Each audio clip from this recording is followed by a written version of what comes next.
Assalamualaikum warahmatullahi wabarakatuh. Alhamdulillah wa syukrulillah wassalatu wassalamu ala rasulillah allazi la nabiyya ba'da.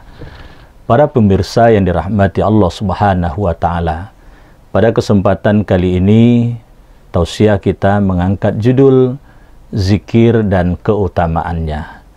Kata zikir adalah satu kata yang terambil dari kosakata bahasa Al-Quran atau bahasa Arab yang kemudian diadopsi menjadi salah satu kosakata dalam bahasa Indonesia. Setidaknya secara kebahasaan, zikir tersebut memiliki tiga makna. Pertama, zikir maknanya adalah menyebut. Maka oleh sebab itu, dalam keseharian kita banyak menyebut Allah. Menyebut Allah dengan zikir subhanallah, dengan zikir alhamdulillah, Allahu Akbar, la ilaha illallah, dan lain sebagainya. Penuh dengan kalimat-kalimat zikir. Yang kedua, zikir maknanya adalah mengingat. Maka dalam Al-Quran, Allah ingatkan pada diri kita, fazkuruni azkurkum washkuruli wala takfurun. Maka ingatlah kalian kepadaku, aku akan ingat kepada kalian. Bersyukurlah kalian kepadaku, jangan sekali-kali kalian kufur kepadaku. Maka oleh sebab itu, ingatan dan fikiran kita memang tidak boleh lepas dari Allah subhanahu wa ta'ala.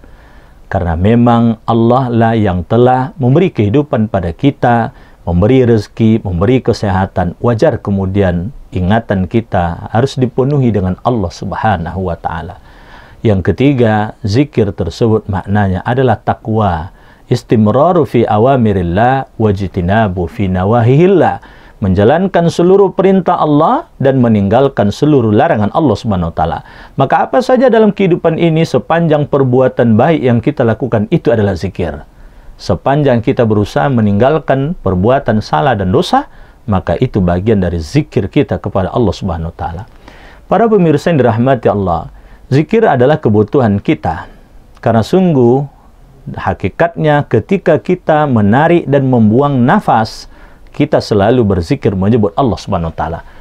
Ilustrasinya, zikir yang paling sederhana, kita menyebut nama Allah. Inilah nama yang sempurna dari seluruh nama. Tidak ada nama yang lebih sempurna daripada nama Allah ini.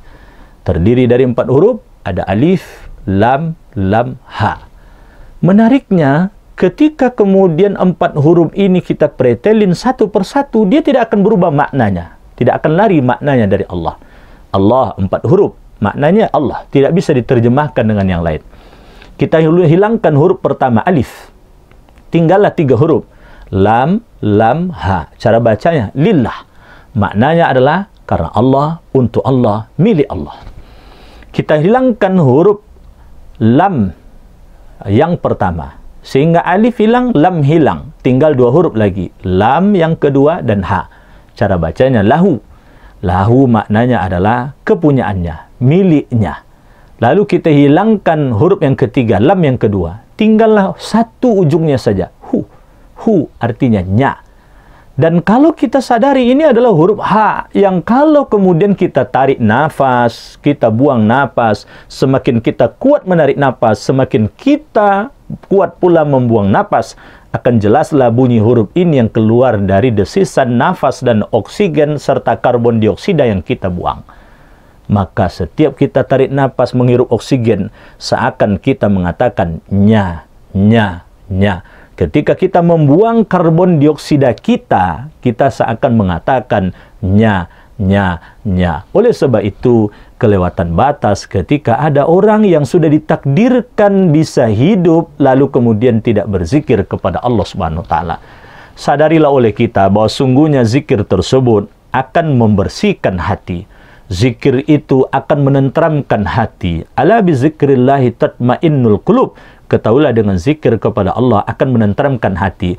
Ketika hati tentram, Ibnu Sina mengatakan itu sudah menjadi modal terbesar untuk kesehatan. Setidaknya 60% modal sehat bagi diri kita. Maka oleh sebab itu, modal sehat itu ternyata bagian diantaranya adalah berzikir dengan menenteramkan hati kita. Dengan zikir tersebut kita dekat dengan Allah. Ketika kita dekat dengan Allah, maka kemudian doa kita cepat dikabulkan. Maka dipandang tidak beretika ketika ada orang berdoa tapi kemudian tidak diawali dengan zikir. Sama artinya ketika seorang meminta tapi dari jarak jauh dia tidak mendekat kepada orang yang tempat dia meminta tersebut. Maka oleh sebab itu, zikir ini menjadi kebutuhan kita. Karena itulah kemudian zikir tersebut diperintahkan pada diri kita. Ada 3 jenis zikir yang harus kita lakukan. Zikir jali dalam bentuk lisan. Subhanallah ketika kita takjub. Alhamdulillah ketika kita mendapatkan rezeki. Allahu Akbar tanda kita mengagungkan Allah. Tidak ada yang dibesarkan oleh kita selain Allah. La ilaha illallah tanda tauhid uluhiyah kita. La haula wala quwata illa billahil aliyil azim tanda memang kita tidak berdaya. Allah lah yang maha kuasa. Ketika ditimpa musibah, maka kita kemudian mengucap inna lillahi wa inna ilaihi rajiun. Apapun yang terjadi dengan kita, ternyata tidak ada kalimat zikir yang tidak diajarkan pada diri kita. Maka perbanyaklah zikir jali tersebut. Yang kedua adalah zikir khafi, zikir dalam hati. Insya Allah ini akan terjadi ketika kemudian zikir jali kita sudah banyak kita lafalkan. Karena zikir hati itu sifatnya mengikut dari apa yang sudah terbiasa melalui lisan kita. Dan yang paling penting yang ketiga adalah zikir hakiki, yaitu zikir dalam bentuk perbuatan. Senantiasa menjalankan ketaatan kepada Allah dan senantiasa menjauhkan diri dari dosa dan kemungkaran dalam kehidupan kita. Semoga kita termasuk hamba-hamba Allah yang senantiasa berzikir kepadanya. Amin ya rabbal alamin. Subhanakallahumma bihamdika asyhadu an la ilaha illa anta astaghfiruka wa atubu ilaik. Assalamualaikum warahmatullahi wabarakatuh.